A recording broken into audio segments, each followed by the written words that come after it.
Mga igsoon sa pagtuong Islam,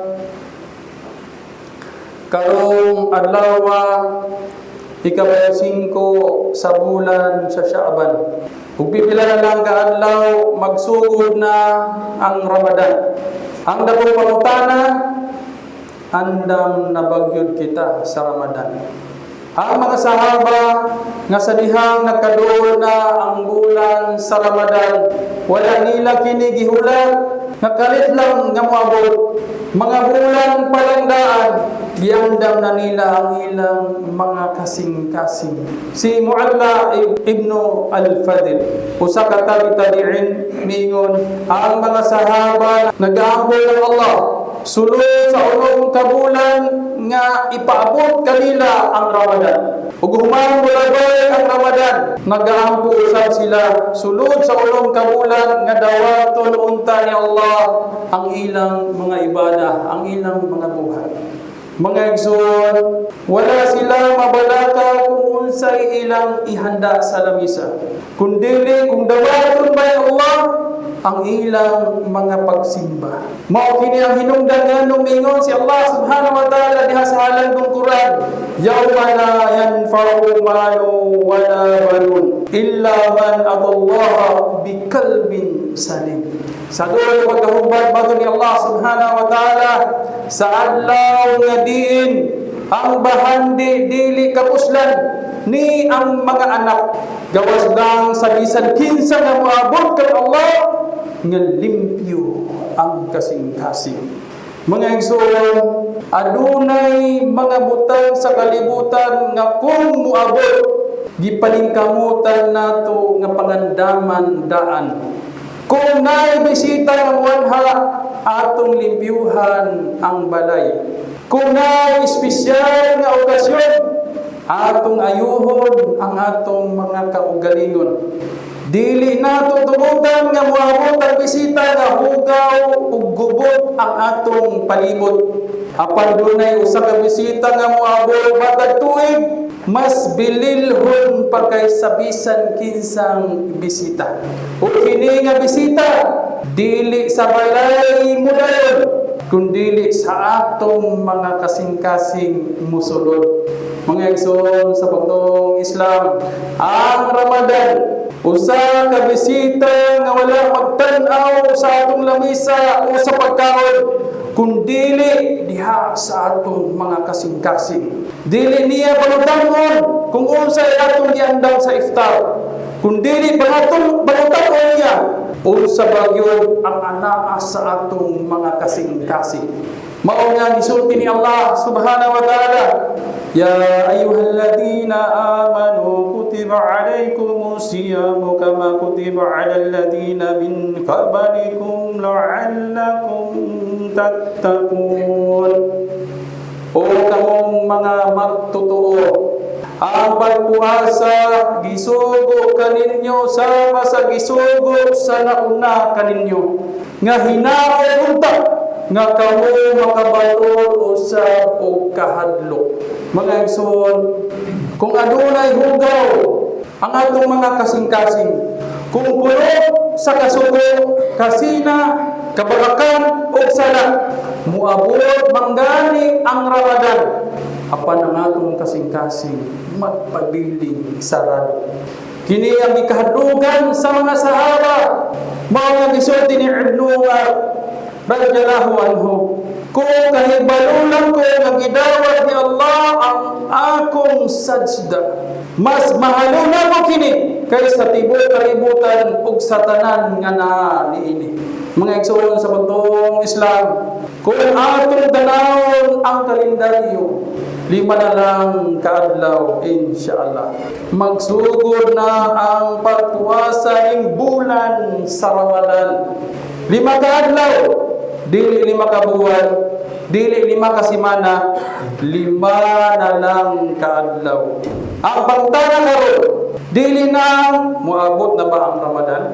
Tungod kay sigurado moabot kini sa pagtugon ni Allah subhanahu wa ta'ala. Ang pangutana, andam na bagyod kita nga moabot ang Ramadan? Andam na ba ang atong kasing-kasing? Andam na ba ang atong pamatasan?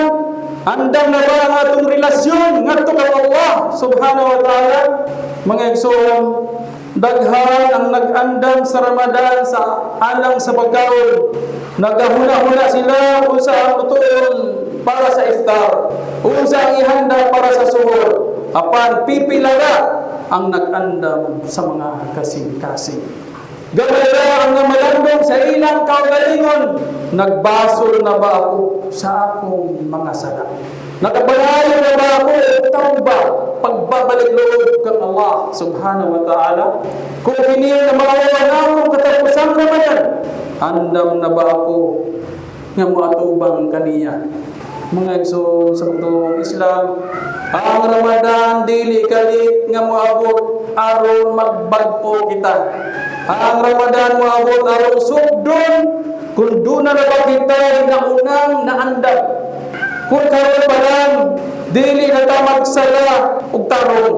Wala pa nato maablihan ang Quran, dili nato mapugyan ang atong dila gikan sa pagpanglibak, pagpanikas, pagpamakat, pagbutang-butang, pagpangdaot.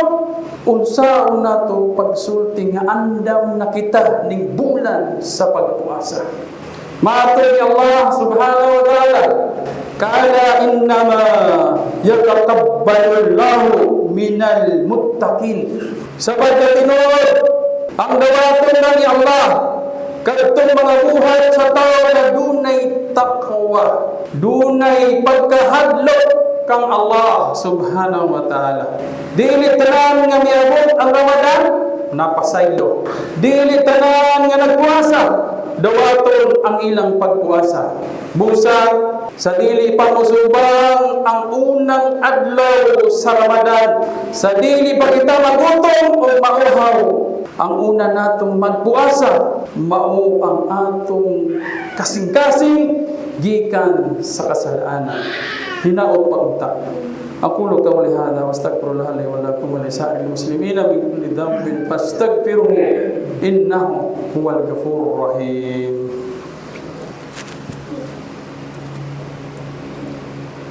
Alhamdulillahi rabbil alamin wassalatu wassalamu ala rasulillah asrafil anbiya wal mursalin nabiyina Muhammad sallallahu alaihi wa ala alihi wa sahbihi ajmain. Amma ba'd. Mga igsoon, mga kabatanunan sa pagtuong Islam, karon samtang 5 na lang kaadlaw ang nahabilin mag-Ramadan na, malandong kita sa atong kaugalingon. Andam na bagyod ang atong mga kasing-kasing. Dili igo nga isulti lang kini. Muabot na usab ang Ramadan. Dili igo nga puno-puno lang nato ang atong lamisa o tiyan. Ang tinuod na kalapusan sa Ramadan, makita sa limpyo nga kasing-kasing. Tinuod nga kinasing-kasing nga buhat. Dila nga ginapugnan sa pagsulti o dautan, pagpanglipak, pagpamakat, pagdaot. Ug tuod niini, hinumdumin mga kaigsuonan, ang mga sahaba tulo ka latang ang ilang gibuhat sa pagpangandam sa Ramadan. O mahimo usab nato ning buhaton. Una, paghinulsol ug paglimpyo sa kasing-kasing. Si Ibnu Abbas radhiyallahu anhu miingon, ang mga sahaba nagplano na sa ilang buhat sa dili pa moabot ang Ramadan aron maghinulsol, mangayo og tawba kang Allah. Mga igsoon, maghinulsol o magplano na kita sa atong mga ibada. Aron dili masayang ang adlaw sa Ramadan ug mulabay lang kini nga walay nahimong mga ibada. Sama sa gisulti ni Allah subhanahu wa ta'ala, inna Allaha yuhibbut tawwabina wa yuhibbul mutatahhirin.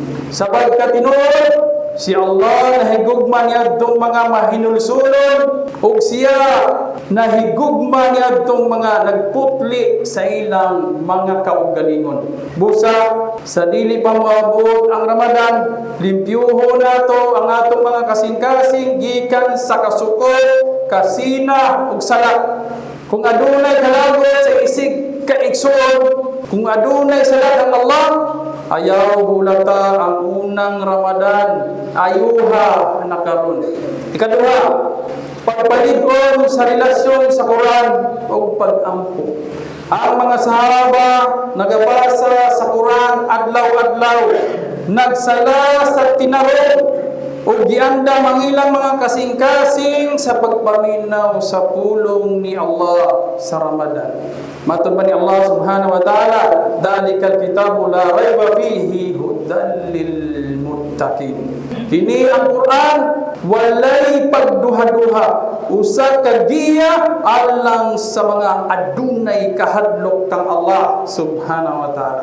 Mga igsoon, kung karon pa lang wala na nato maablihan ang Quran, usaw nato palingon, usaw nato pag-atubang sa bulan sa pagpamalandong ug giya ug pagpamalandong. Tungod kay bisan sa matag puwasa, matag tahajjud, matag tilawa, gitan-aw ni Allah subhanahu wa ta'ala ang atong ikhlas, pagkasinsiro, pagkamatinud-anon. Ikatulo, pagkontrol sa dila ug pag-ayo sa atong batasan.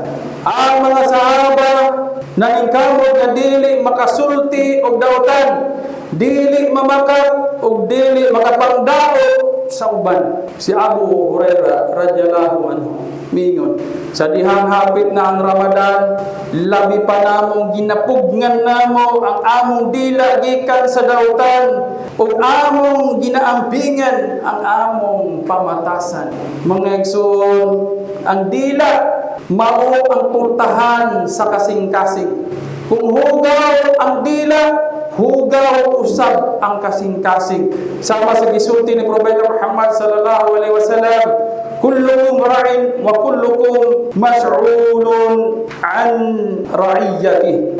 Ang matag tawo responsibilidad, responsable sa iyang kasing-kasing o sa iyang dila. Mga igsoon sa pagtuong Islam, hinumduman nato 5 na lang kaadlaw.